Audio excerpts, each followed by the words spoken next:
25 years. We went through very distinct periods in the 80s where we had negative leverage, and after the S&L crisis, we saw more conservative lending, more conservative investing. We had positive leverage through most of the 90s, and we got back to a period of negative leverage. So, Rand, to answer your question, all that capital on the sidelines, is that going to have us now in a post-crisis environment where we're going to be back to a positive leverage environment, which is what history would tell us, or because of all that capital, are we going to remain in a negative leverage environment? And where are rates going to be? You know, rates today, if you can borrow at 6% or 6.5%, if the lending rates go to 8.5%, where are cap rates going to be? Cap rates have to exceed debt. I mean, that's just all the buyers that I'm talking to, including myself as a buyer. You know, they want to see 200 spread between debt and cap rates right now, and that's really where the market should be. But from the research I've done and the experience I've seen, sellers aren't there yet. They're not willing to sell at cap rates that you need to be at to cover the debt and have a cash flow property. Okay. The Obama administration has announced plans to reform the nation's banking system. Bottom line meaning potentially new regulation. Is the administration attacking real estate's money sources, or is reform truly necessary? I'll go to Rand first on that one. Oh, I think we'll go just one of the other guys. I don't have an opinion on that.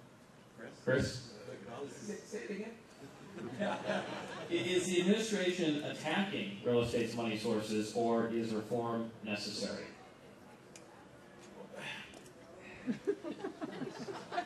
It's the problem in the market today is not money. It's not credit. That's not the issue. The problem in the market is there's lots of underwater assets which neither the bank nor the seller are willing to acknowledge are underwater. And so the problem. Sorry, let me make it a little clearer.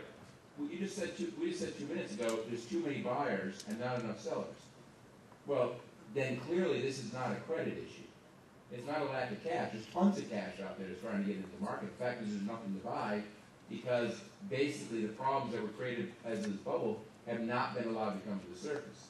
So what the administration is doing relative to the cash supply is sort of irrelevant. I think I answered that correctly. I'm not sure. And also, I don't think they're attacking the basic function of the banks. There's 8,200 banks out there that their job is to go out there and make loans, bring in deposits, do commercial lending. They're not out there doing high-risk investments. They're basically making typical real estate loans. And what his proposals weren't really attacking that part of it. And I do want to make a comment also about, I really do think the regulators are white on rice with these banks right now. They are going in there at least at the very minimum once a year and going mark to market on the values.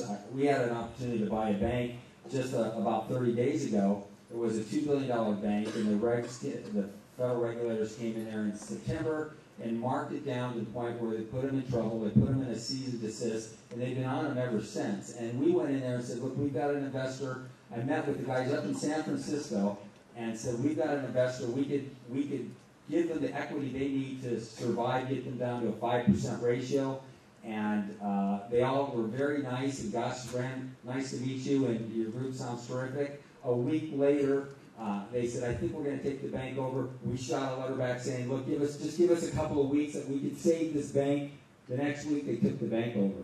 So I think they're doing their job, and I don't think they're overzealous. I think they're just doing what they need to do. And the fact is that we've made offers probably on 20 properties, 20 opportunities in the last year, and thank God we didn't get one of them. Because I'm telling you, and I was just thinking about the one they took over, and there's $1.2 billion of performing assets out of the $2 billion assets. And after listening to what I've heard today, I'm thinking, I wouldn't doubt within the next 6 months of those $1.2 million, because that's the concern, by the way, about buying a bank, because I know there are people in this room thinking about buying a bank. I've talked to a few in the hallways. That's the way to go. That's the way to get a hold of the assets, is to buy the bank. The problem is those performing loans that you're looking at, all you need is a 3 to 4% dip in the value of those performing loans, and you're going to be out of the ratio that the feds require, and they're going to take your bank back. So it's a very highly leveraged asset, a bank. And right now, we're not in a market where you should be taking that kind of chance. Yeah, bank regulation is a very complicated issue. I think you look at a couple of different sides of it. One, I think the administration vilifying the banks has been misplaced and very harmful to the economy. If you look at bank bonuses, for instance, the banks are gun shy now. They're paying bonuses to retain employees, but they're paying those bonuses mainly in restricted stock. And that really hurts our economy, because a banker gets restricted stock. Number one, they don't pay taxes on it, so that reduces tax revenue. Number two, you can't go out and spend it, so it's very destimulative. And the banks are being Wait. So you want to stimulate the economy by allowing Goldman Sachs to hand out ungodly large bonuses to their members? That's your idea of stimulating the economy? No, it is anti-stimulative. I'm not suggesting that they should be giving more money out. But the fact is, the banks are making a lot of money because of the Fed's monetary policy. Banks are borrowing at close to zero.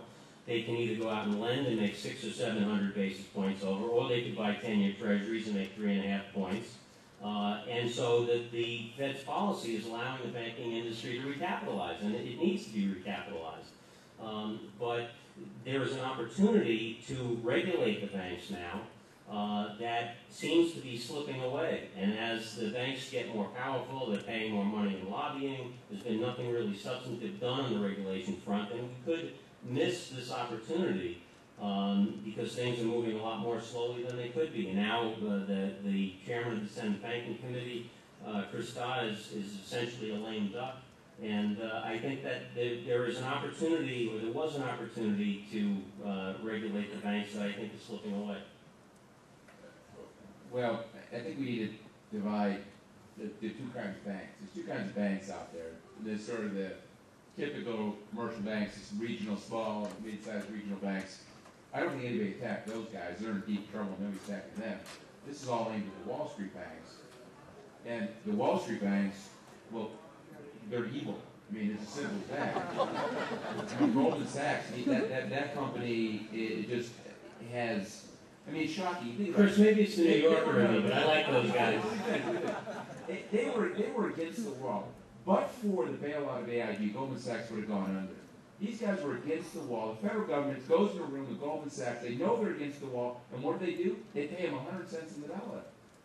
What is going on? Goldman Sachs packages a whole bunch of debt up, sells it off to the market, and then internally turns around and shorts the same stuff they sold their clients. There's something fundamentally wrong with these guys. And let me step in there.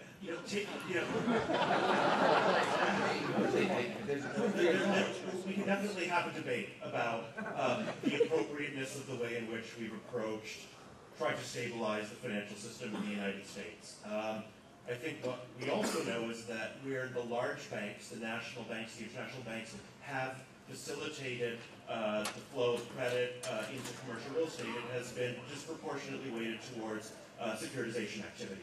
But that the lifeblood for balance sheet loans for commercial real estate has been amongst the community and regional banks. I think there's a potential for a policy error there, in as much as over the last year, the various institutions that regulate the sector have focused on those largest, ones that present systemic risks, or ostensibly present systemic risks if they are to fail. But what we do know is that, at least on a forward-looking basis, the past aside, we do have to think really carefully about how it is that it might be appropriate or not appropriate to support some stabilization amongst community and regional banks in a way that allows them to start lending again for commercial real estate activity. Because in the smallest towns and communities in the United States, we're not talking about private equity, we're not talking about funds that are based in New York. Those are not the lenders who are going to facilitate activity outside of some of the major metropolitan areas on the coast. We do know that there are 8,000 banks in this country whose names most of us don't know because we don't read about them on the cover of the paper. But those are banks that not only matter for commercial real estate, they matter for families, they matter for small businesses, they matter for kids who want to go to college. And the government needs to be thinking about ways that we can work to stabilize those, in as much as many of them do have a real problem with their commercial real estate balances. Okay, but let's go back again. Let's take a step back for a second.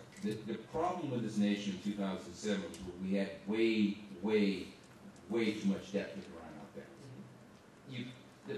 we have to get rid of debt, not create